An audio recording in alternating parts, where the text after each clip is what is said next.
La revue de presse ou la synthèse des articles des publications sur Radio Kaloum. De l'environnement à l'ouverture de cette revue de presse, avec ces millions d'arbres abattus ou calcinés chaque année en Guinée.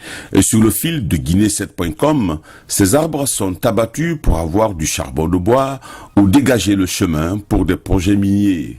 Sous le titre « L'environnement malmené à Boké », Guinée7.com révèle que des hectares sont calcinés ou déboisés sans aucune mesure de reboisement, des feuilles étouffées par la poussière soulevée à longueur de journée par des centaines de camions qui d'ailleurs prélèvent le granit ou la bauxite dans les carrières.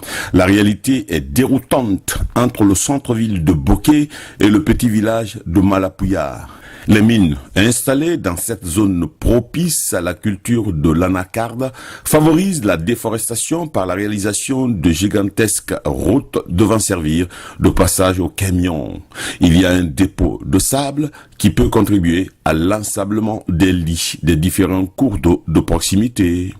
Et puis aux abords des routes menant à Boké, le commerce favori des habitants, c'est bien la vente des sacs de charbon issus des forêts calcinées.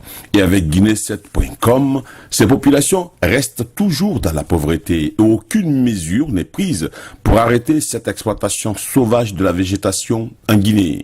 Dans les colonnes de Radio Environnement Guinée, la journée mondiale des forêts célébrée le 21 mars 2018 et l'appel de la ministre de l'Environnement, des Eaux et Forêts, je cite, « Les villes ne doivent pas être bâties seulement avec du béton, les arbres doivent avoir impérativement leur place pour créer une harmonie et une beauté du paysage. De ce fait, le milieu devient frais et doux avec l'air purifié. Assatou Baldé a même collé au thème de l'année forêt et ville durable. Et sur le fil de l'AGP, l'agence guinéenne de presse, chaque citoyen est invité à planter des arbres dans chaque concession, car nos forêts urbaines et périurbaines sont la proie privilégiée des citoyens dans nos villes. Selon la ministre de l'Environnement Assatou Baldé, les constructions d'habitations sont faites même dans les domaines publics maritimes, des domaines classés avec un statut tout particulier. Et avec l'AGP et la ministre de l'Environnement, les forêts urbaines et périurbaines sont dans un état de dégradation poussée. L'AGP et le site Radio Environnement Guinée traitent également de la Journée mondiale de l'eau, célébrée le 22 mars sur fond de pénurie d'eau potable à Conakry et dans les régions comme Farana. Et justement, Farana est privée d'eau potable depuis 3 mois et Guinée News constate que les femmes de Farana s'approvisionnent dans les forages publics puis améliorés et autres points d'eau privés. Les populations de la place sont exposées aux maladies diarrhéiques et autres infections hydriques. Parce que l'eau puisée dans les fontaines publiques et puits de fortune devient un nid de microbes, soutient notre confrère. Le problème d'eau est également traité par le journal Bingo dans sa rubrique « Une lettre trop confidentielle de Koro Moussa à Koro Prési ». Et selon Bingo, malgré son statut de château d'eau d'Afrique de l'Ouest, la roue publique de Bingo-Dougou a de l'eau potable partout sauf dans les robinets. Koro Alifa, le peuple de Bingo est trop fâché, ironise Bingo. Par ailleurs, le Conseil des ministres du 22 mars dernier a collé à l'examen et à l'approbation du projet de décret fixant les statuts de la Société des eaux de Guinée, SEG SA. Sous réserve, bien sûr, de la prise en compte des observations formulées. Et avec nos confrères, l'AGP, Guinée News et Guinée7.com, la SEG est chargée de la gestion du patrimoine, de l'exploitation, de l'entretien et du développement des installations de l'hydraulique urbaine en vue d'assurer la fourniture d'eau potable en Guinée.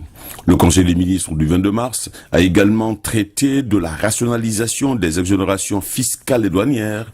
Et selon le ministre du Budget, le total des manques à gagner pour les impôts et les douanes a atteint 2657 milliards de francs guinéens en 2015, soit 29,4% des recettes globales et 5,3% du produit intérieur brut. D'où la proposition d'arrêt systématique et à effet immédiat de l'octroi d'exonération par les départements départements ministériels.